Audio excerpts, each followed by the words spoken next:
Give me the 3 most likely destinations that Tony Romo could end up with. Yeah, I think, Linda, the key thing to understand here is what Tony Romo is and isn't at this point in his career. And he's not going to go somewhere, I don't think, like the Jets or the 49ers or the Browns, where it's a rebuild and they need a quarterback to build around. It's going to have to be somewhere where he feels like he can win quickly and where they might have some other potential answers at quarterback. So the 3 teams I took, let's start with the Bills, the Buffalo Bills. Really? Win quickly? Right. Well, we don't know what's going to happen with Tyrod Taylor. Okay. They might let him go. They might redo the contract, bring him back for less. If they have him back on, for less money than they're paying him now, and you add someone like Romo to the mix, it gives you another option in case Taylor can't get it done. If Taylor does leave, the Bills might feel like they're a quarterback away or close to it, with LaShawn McCoy and Sammy Watkins, a good offensive line. So that might be a place where he might be able to go and have an impact right away. So it's a long shot, but that one jumped out to me at number 2.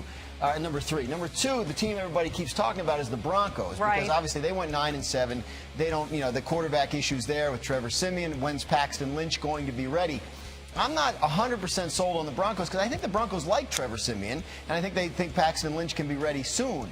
But if they, they play it close to the vest, and they might decide, oh, if we bring Tony Romo into that mix, maybe he offers something these other guys don't in terms of ceiling. We make one more run before this defense gets too old. But the team I like the best for Tony, keep Tony in Texas. Houston Texans. Right. This is a team, they have Brock Osweiler and a big, cash outlay for him last year, but they can't get rid of him yet. They have to go another year. Maybe he develops before they decide whether to cut him.